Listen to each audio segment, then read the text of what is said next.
Good morning. My name is Heather Darren Rice. My pronouns are she and her, and I'm serving as your worship associate today. It's my pleasure to welcome all of you to this progressive spiritual community where we come together to nourish the spirit, connect in love, and act for justice. At UUCL, as we like to refer to ourselves, love is our only doctrine, and service and justice are our most sacred prayers. So we pray by striving to live lives in words and deeds that affirm that Black lives matter. And our doctrine of love has moved us to affirm for decades that love is divine and love is what makes a family. This Unitarian Universalist congregation is a place where we come to learn more about being human. We're not here because we've figured out life's questions or because we think we've got it right. We welcome all of you to our service, especially those of you who are searching for a spiritual home. Many of us were once too seeking for something larger than ourselves to which we could belong, a sense of rootedness to hold us as we create meaning together. We do that here, though not perfectly. In this congregation, we strive not for perfection, but for authenticity and connection. So whether it's your first time here with us or your 100th time, we hope that you'll find questions here that stretch you, people to befriend you, and progressive spiritual values that challenge you to join us in loving boldly, living justly, and welcoming radically. I now invite you to enter into sacred space as Reverend Israel lights our chalice, beloved symbol of our Unitarian Universalist movement. Universal mystery, guide us away from the desire to shine light in all the corners. Teach us to embrace the night, for without the darkness, we never see the stars. Thank you, Heather. And I add my welcome and say good morning to all of you too. My name is Israel. I use he, him for pronouns. I'm the minister of this congregation, and it's my pleasure to see all of you here this morning. And so I invite you now to just take a moment, look around, see who you are gathered here with in this space, and greet each other, because we are here together, my friends. If you feel like turning your camera on so that you can wave and so that other people can wave to you, that would be lovely. It's nice to see your faces. It's nice to know that we are sharing this experience together. It is good to be here together, my friends. Here together, this, what day is it? It's the 5th of December. As we get closer to, as we approach the winter solstice, as we are in really already right now, the darkest time of the year, when the sun is not quite up, when many of us get up, and is down when many of us are coming home from the day's activities. It is good to be here together on this bright and sunny and beautiful morning during this time of year when festivals of light are all around us, reminding us of the need, of the insistence of human hope and joy in the face of darkness. Also reminding us of the sacred darkness, of the need for rest and relaxation, of the need for closing in sometimes and allowing ourselves to just be. Darkness this morning, I hope for us, reminds us of the sacred practice of Sabbath, which reminds us that sometimes we are allowed to just be. We don't have to do anything, make anything, create anything, strive to build anything. Sometimes we can just be with who we are and give thanks for the beauty of what it means to be alive, the miracle of what it means to be alive, the miracle of your very life, to be with those things, to remember how incredibly improbable it is that you even exist. To stop and to be appreciative of that fact. It's an amazing thing. To know that you are enough just by being you, just by being alive. And to remember that you are the miracle. And to go out and know that you are the light in the dark.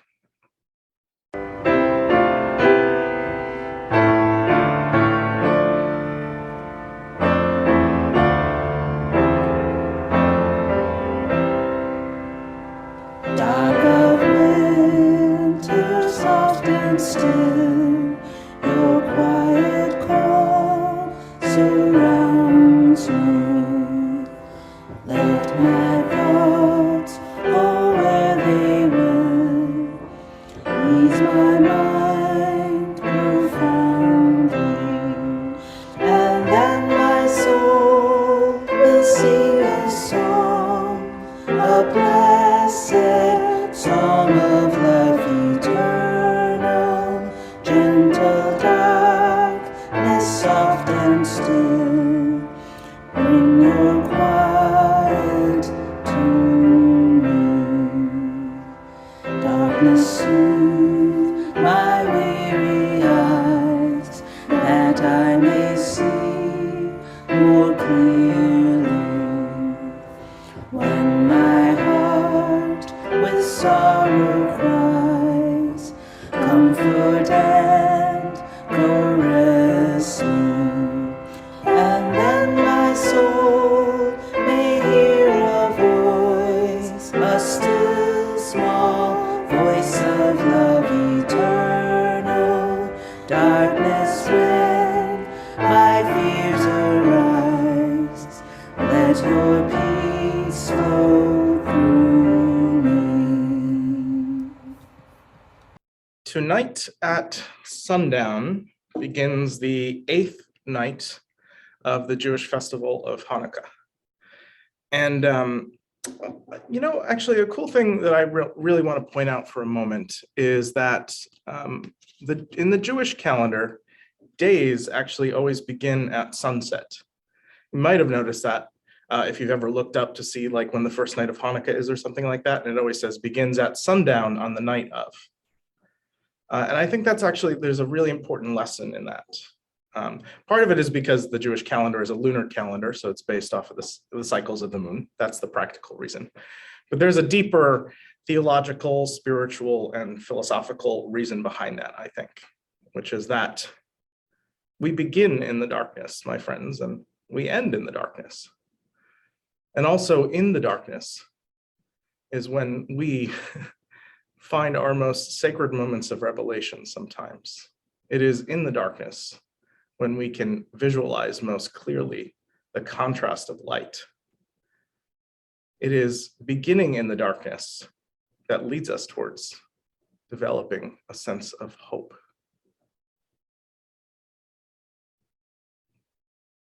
And so Hanukkah, being the festival of lights, begins in the darkness, is celebrated primarily in the darkness, and also at the darkest point of the year. At a point of the year and also at the day when it can be the most difficult to believe in miracles, to visualize and imagine light. And so during this festival of miracles, of light,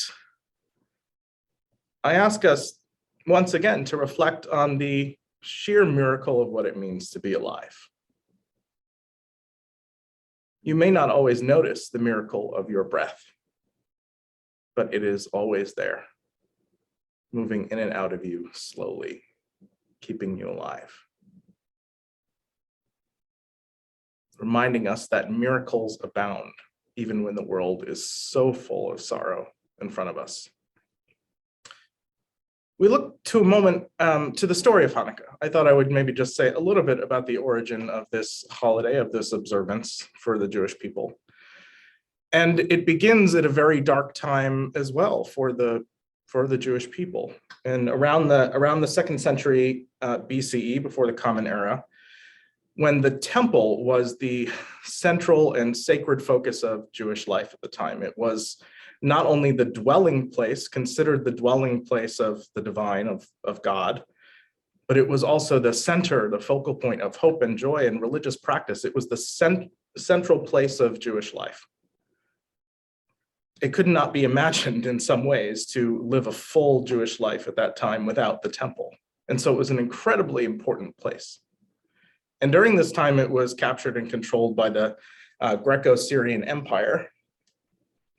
And many of the Jewish people at the time were seriously concerned that they would lose not only their religion and their culture and their identity, but their very souls, because they did not hold the temple, because they could not enter the temple. They were concerned that they would lose their very soul of who they were as a people. And so they struggled and fought by force and retook the physical temple. And when they went inside it to rededicate it to their God, Hanukkah, by the way, the word Hanukkah means dedication. When they went inside to dedicate it by lighting the lamp in the temple, which required oil, they discovered that there was not enough oil. There was only enough for one night. And as the legend says, it lasted not for one night, but for 8 nights. And this was also at the darkest time of year that this is said to have happened and was celebrated. And so to believe in miracles, for a legend of miracles to begin at a very dark time, at an incredibly dark time, and even to bring themselves out of the dark time, they had to use violence to do so, to reclaim the temple. So what does that mean for all of us today to reflect on miracles in such a dark time, using, in some ways, dark tactics to achieve it? And we ask ourselves as people, what are the miracles that we are reclaiming and for ourselves and rededicating ourselves to? Not magical miracles, but what are we finding in ourselves? The humanist values in ourselves, not miracles, but the miracles that are already here by our very existence. What is in you that is a miracle already that just simply needs to be discovered and that you need to rededicate yourself to that miracle? Here's a parable to help you think about this for a moment. This is a parable told by many rabbis, and it says that there was a man, however many years ago you want to picture it, let's say 200 years ago, who lived in, let's say Minsk. He lived in Minsk, and one night he had a dream that there was a treasure buried below a bridge, under a bridge in Vienna, which is pretty far away from Minsk. And he had this very dream about the very spot that it was buried, very specific, like under a certain set of stones and stuff. And so he went on the long journey to go to Vienna to find the treasure. And he found the bridge, and he's standing there looking at the bridge, but it's daytime and there's a lot of people around. So he doesn't want to go digging for the treasure in the middle of the day because other people will see him and want to share the treasure. But there was one person that saw him standing there staring at the ground who inquired what he was doing. And he thought he would share his task with this other person, just because he thought, well, maybe if I shared it with one other person, they could help me dig up the treasure and we could split it and that would be okay. And he tells the other person, and the person said, oh, that's really interesting. You know what? I had a dream too, that there was a treasure buried below the ground, except this treasure was buried in a house, below the basement of a house in Minsk. And he told him the details of the house, and it turns out that the dream was, he was describing the original man's exact house. And he realized this, so we went home, and he went into his basement, and he dug, and lo and behold, the treasure was there. what's the lesson of the story? Well, the man says, I guess I had to travel all the way to Minsk to Vienna to discover that the treasure was in my very own house in Minsk. Now, that's obviously, again, we're not talking about miracles, we're talking about a metaphorical treasure here. The metaphorical treasure that is already where we need it to be, that we only need to encounter other people to help us discover it, to realize it's there. A scholar of Jewish biblical history that I read about in grad school, his name is David Fishbane, talked a lot about how in the Hebrew scriptures, people are often presented as creatures, as people of the earth, as earthlings. In fact, the word Adam means earthling, or dirt man, actually, is maybe what the slightly more literal translation of that is. Reminding us that we are, and he says that often depicted as creatures, but inherently joyful, based in some ways or full of the capacity to make mistakes, but inherently joyful, inherently beautiful, inherently divine. And so I propose to us that there is a joy, a treasure, a beauty, a miracle to be discovered in who you are already. As messed up as you feel that you are, as imperfect as you feel that you are. And so it is the spiritual task to discover for ourselves, what are the empires that are oppressing us? What are the empires that are trying to snuff out the light that is in us already? What are the systems and things that are set up in our society and in our culture and in our own community that are trying to snuff out our light, that are trying to make us think that we need a miracle to find that light when it is already here?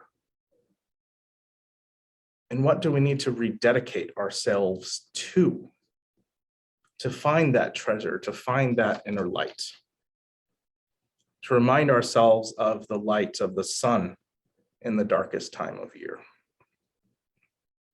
In the end, Hanukkah is the festival of light, which is what the holiday has always been about from its very beginning.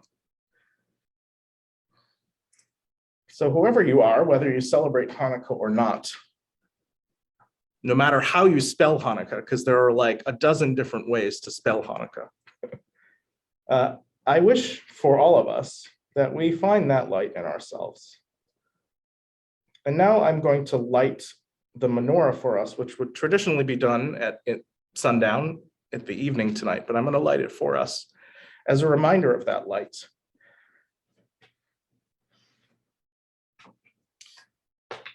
And actually, wrong candle.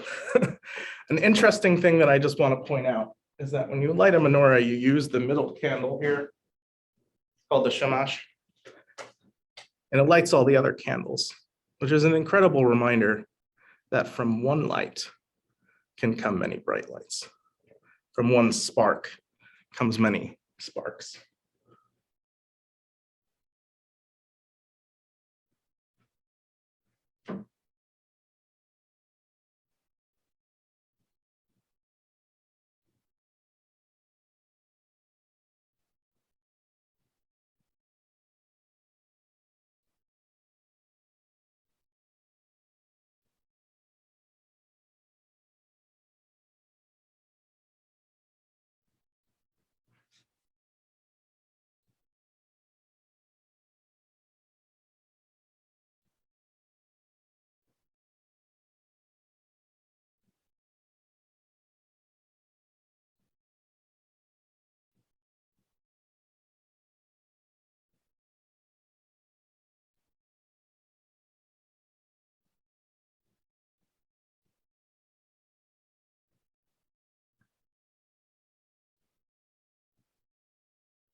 Normally, to accompany the lighting of the menorah, we would have some blessings in Hebrew.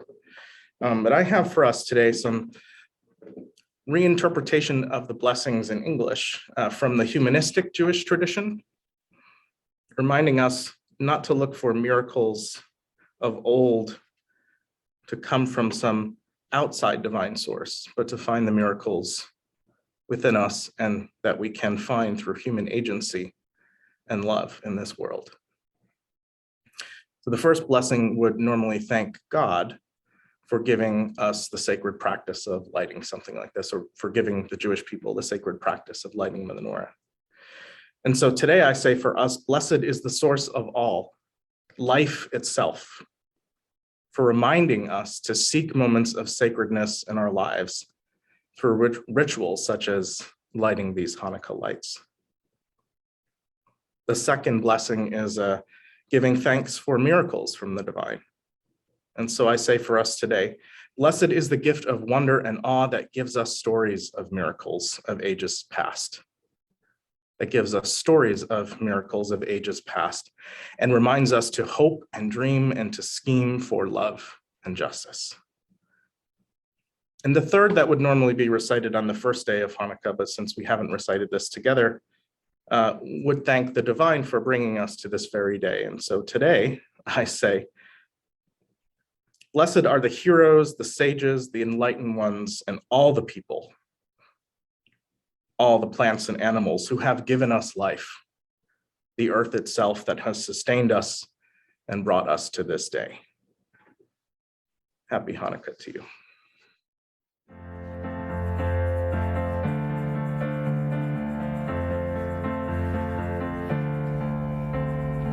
Light one candle for the Maccabee children, with thanks that their light didn't die.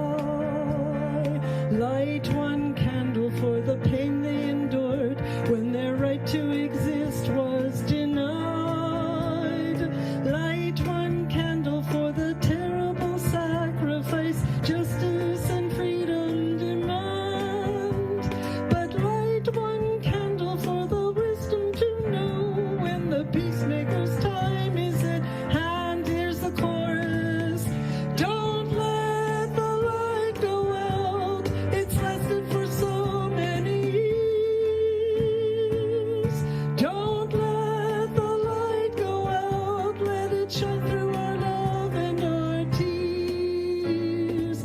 Light one candle for the strength that we need to never become our own foe. Light one candle for those who are suffering the pain we learned so long ago. Light one candle for all we believe in, that anger won't tear us apart. And light one candle to bring us together with peace. It's a song in our heart. Don't let the light go out. It's lasted for so many years. Don't let the light go out. Let it shine through our love and our tears. What is the memory that's valued so highly that we keep it alive in that flame? What's the commitment to those who have died when we cry out they've not died in vain? Have we come this far, always believing that justice would somehow prevail? This is the burden, and this is the promise, and this is why we will not fail. Don't let the light go out. It's lasted for so many years. Don't let the light go out. Let it shine through our love and our tears again. Don't let the light go out. It's lasted for so many years. Don't let the light go out. Let it shine through our love and our tears.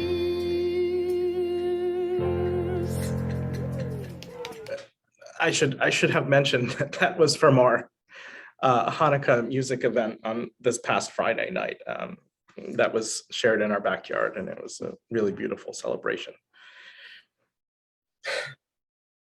And it's interesting to be singing about not letting the light go out. And if you noticed in that video, the lights on the menorah were quite low at that point in the evening, but the chalice flame was burning just as brightly as ever, reminding us that we need to take up that flame together and not let it go out, of course. This is our time for all of us to remember how much we need each other to survive and thrive. That we need community, my friends, to carry our sorrows, to hold us, to celebrate with us when we are feeling joyful, and to hold silence sometimes for us when we need space to figure things out. And we don't need advice necessarily, we just need silence. Well, I invite you to examine your hearts and your spirits this morning. Are they heavy? Are they light? Are they muddled in complexity? And if you're carrying a joy or a sorrow or a complex truth this morning that you must share with the community, now is your time, your opportunity to type it into the chat in 15 words or less, and we'll read it aloud for you. And I will drop a stone into this, which symbolizes our communal well, our well of community where we are all held and loved and sustained.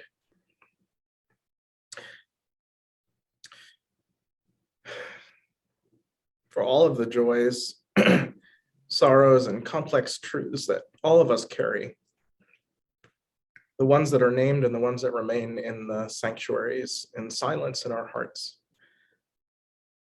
for all that you carry and all who we are, I place this final stone into our well, so that all of us know that our joys, sorrows, concerns, and complex truths are held here in this space.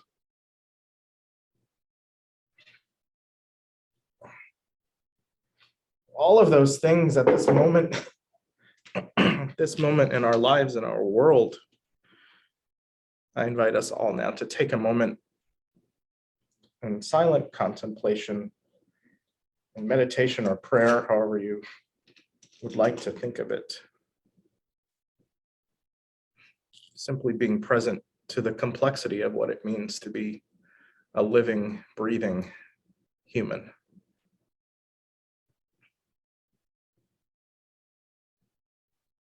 On this day, at this time, when the season of light in darkness is all around us, candles and lights in windows, lights on trees, the world ablaze in twinkling lights, shining in the darkness, that remind us to insist on hope and joy and happiness, even when the world around us is becoming cold and bleak.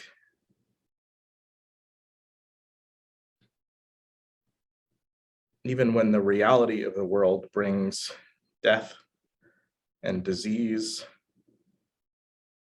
violence, guns,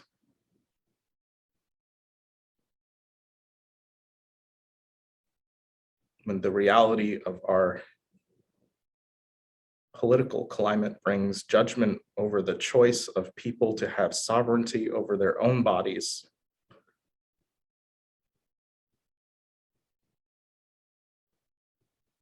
and with all of the normal stuff that's always there, hunger and poverty and worry and bills and health, belonging, figuring out who we are in this mixed up, jumbled world. With all of that, when night falls and the temple is taken and the treasure is buried and everything feels like too much, when hope is hard to find, we remind ourselves of the hint of promise by taking a candle. and lighting some other candles, one, by defying darkness and death in anticipation of hope and joy. We light small flames one by one. By turning on the flickering lights on a pine tree. Hundreds of lights that remind us of abundant joy always waiting in our hearts. Each night at this time of year, we bring these things into our homes and into the streets, in spite of everything around us. With each of the millions of lights we kindle, my friends, we know that love is all around. And that we just need to find it and let that light inside and without all of us shine. Don't forget to let your light shine.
As this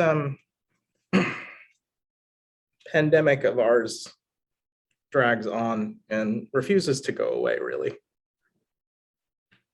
or maybe we refuse to help it go away, I'm not sure which it is yet, but as it refuses to go away, and all of this becomes so difficult to bear, this being apart physically, this death all around us right now. It's hard to think back to the moment when much of this began, and many of us were probably terrified in many ways and fearing for our lives in many ways, but also took a moment to stop and pause. And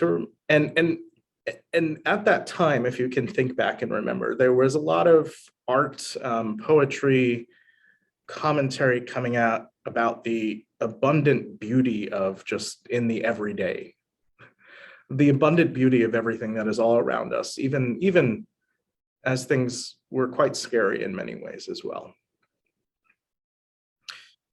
Reminding us that there is oil to last 1,000,000 nights all around us,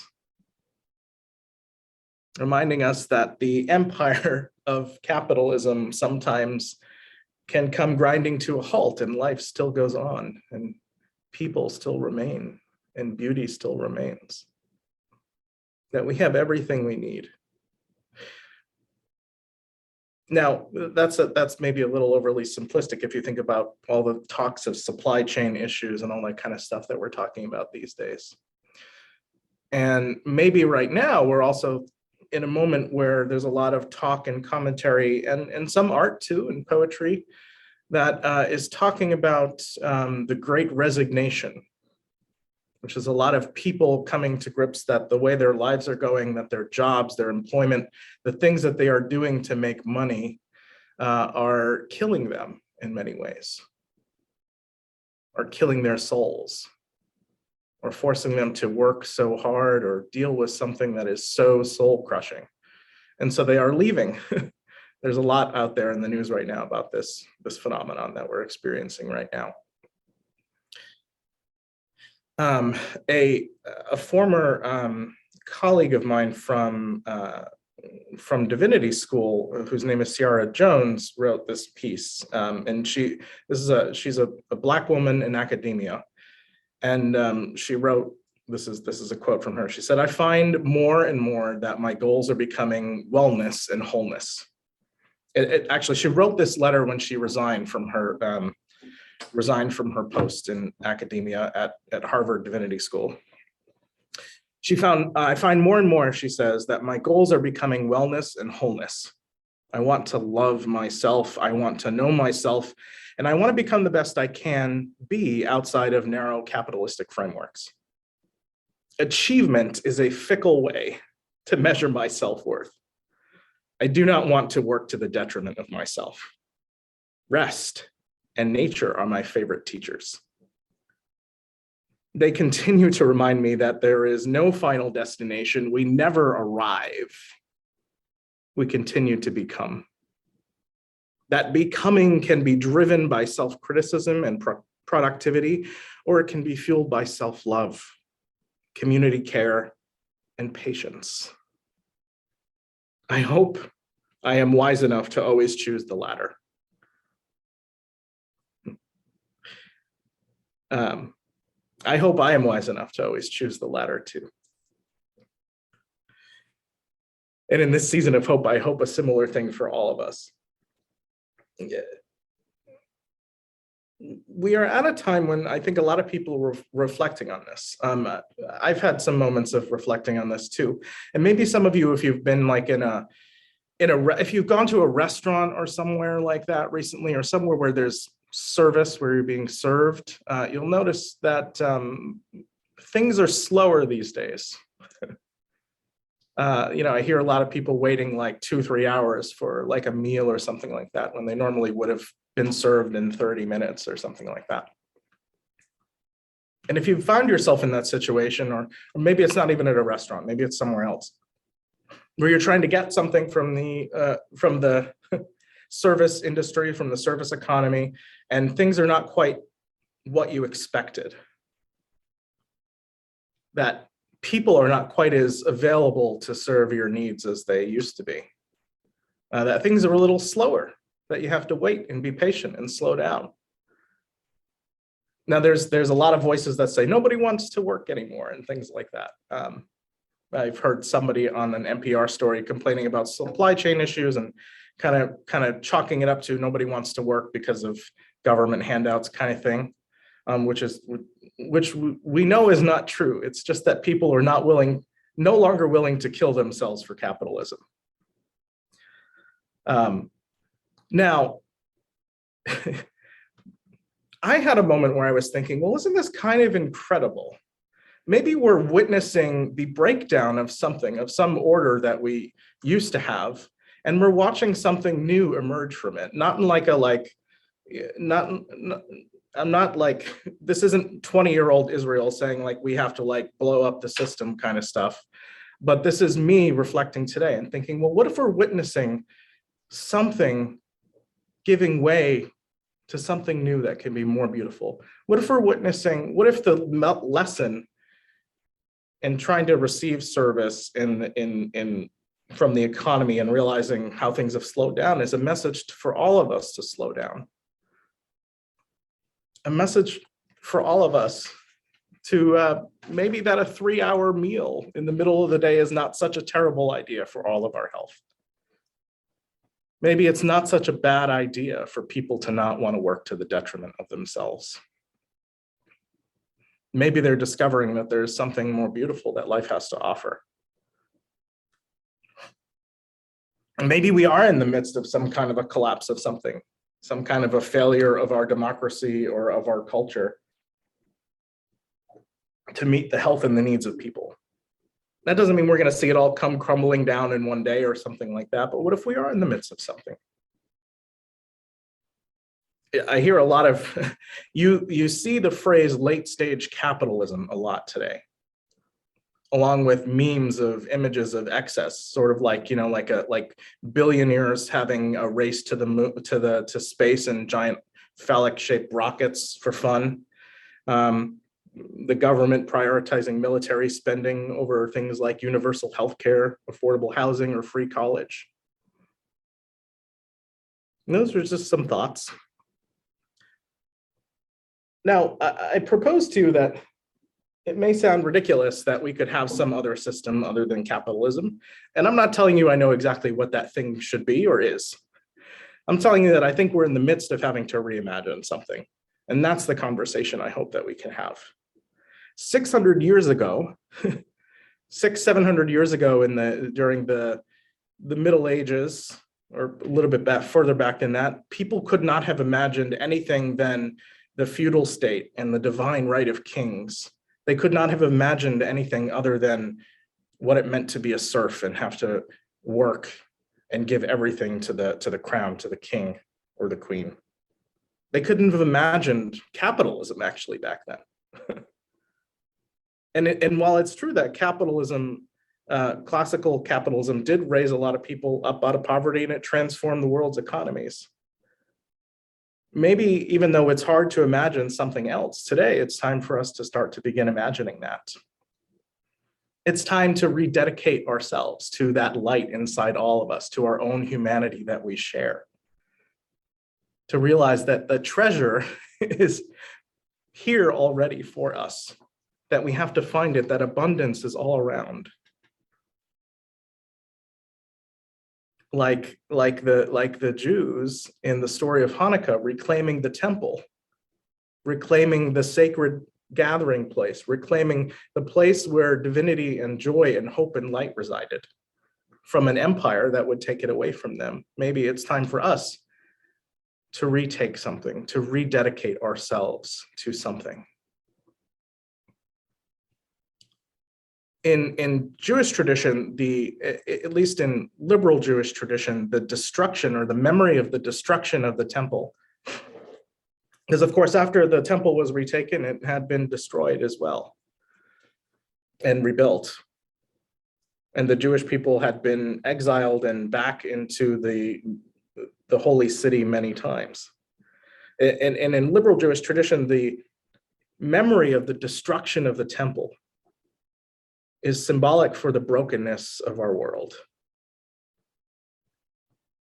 And of course, a festival like Hanukkah is a reminder of the light that is in the miracle that is already present in the world. And both of those things are held at the same time. The brokenness of people, the brokenness of the world, and the light that remains nonetheless.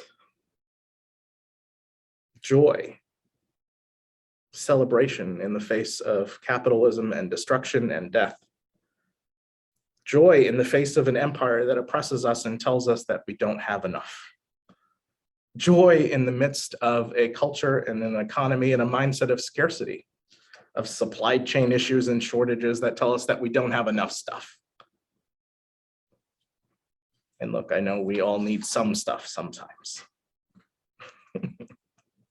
This is not a moral judgment, by the way, of anyone that needs stuff. If you need shoes, go get shoes. But maybe a new way of thinking about the world is looking at the abundance around us by, things like sharing, the sharing economy, and thrifting and reusing and recycling and all those kinds of things that we talk about all that often. Maybe the future of capitalism is to rewrite capitalism's social contract.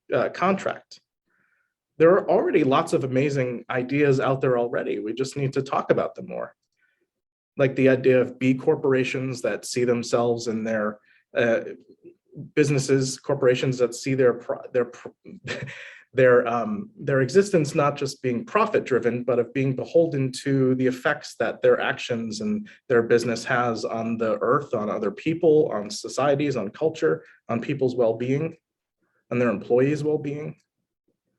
There's ideas called inclusive capitalism, that this is supported by the Pope, that says that capitalism can be and must be a force for good in the world. These are all ideas that you can look up. There's donut economics. It's a theory that says that while expanding, we need to stay within the social and planetary boundaries of what the world can support. There's the 5 capitals model by Jonathan Porritt that integrates 5 pillars with human capital. These are natural, human, social models into what we already do. So there's lots of ways to think about what the world could be. And all of this tells us that we must redefine what we see as possible. Like I said, in the 1400s, people could not have imagined a world that we had today. So it's our job, all of us, to find the joy in being human and the joy in building and discovering some new possibility together.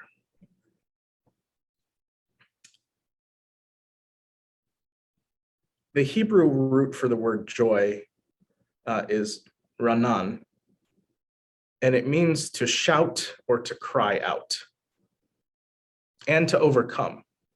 It has a double meaning. It's a reminder that joy, that hope in the darkness,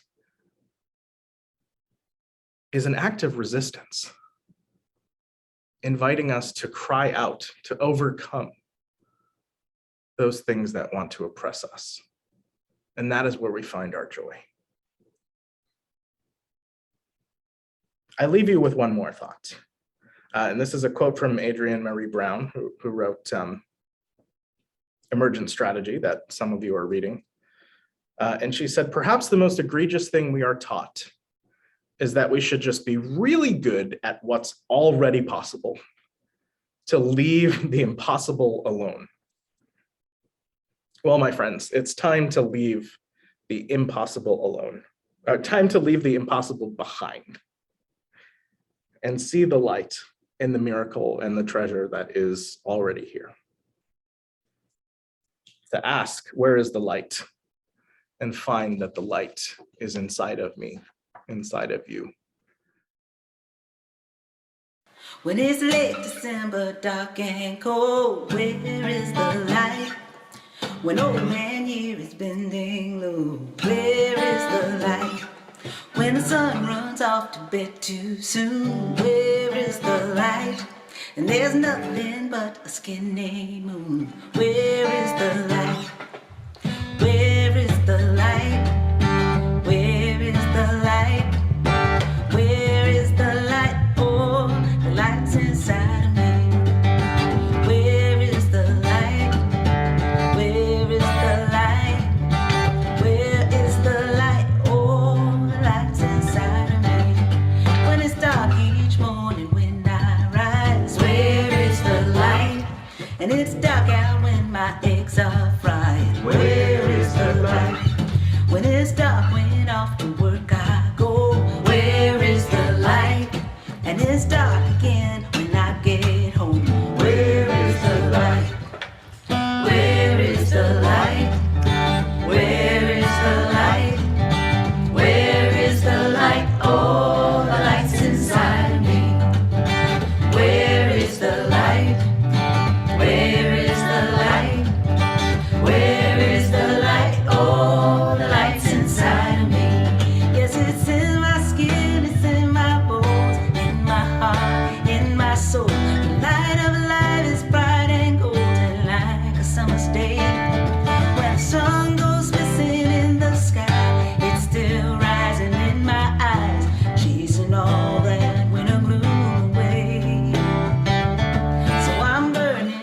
like kerosene.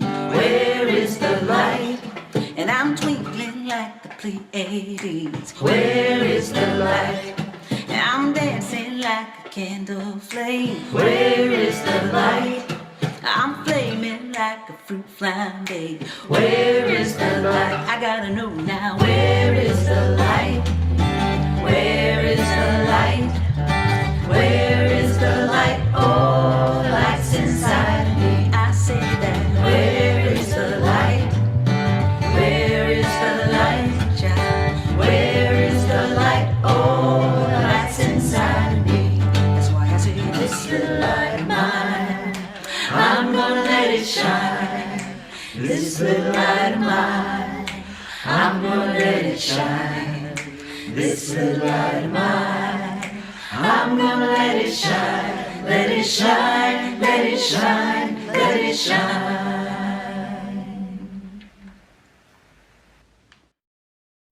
We now take an offering as an outward expression of our interdependence. You can support our work as you are able by typing the amount of your donation to the number on the screen or through the Contribute tab on our website at uuclonline.org. This month, we will share Our Plate is tenfold, and we will be sharing half of the plate offerings with them.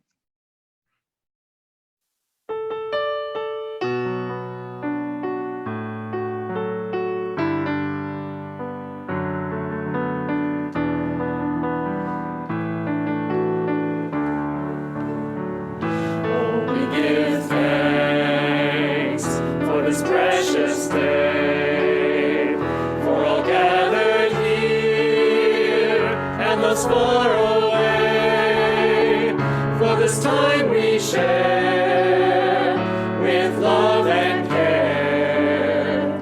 Oh, we give thanks for this precious day. Oh, we give thanks for this precious day.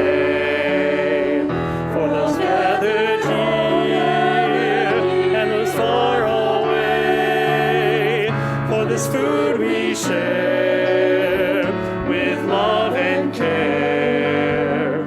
Oh, we give thanks for this precious day. Oh, we give thanks for this precious day. For all gathered here far away, for this time we share.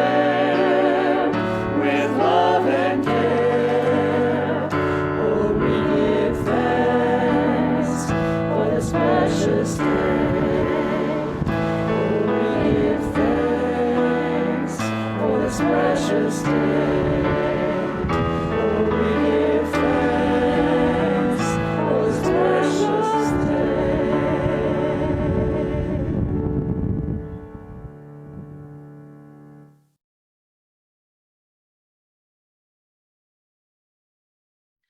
Go forth in simplicity. Find and walk the path that leads to compassion and wisdom, that leads to happiness, peace, and ease. Welcome the stranger and open your heart to a world in need of healing. Be courageous before the forces of hate. Hold and embody a vision of the common good that serves the needs of all people. Go in peace and return in love.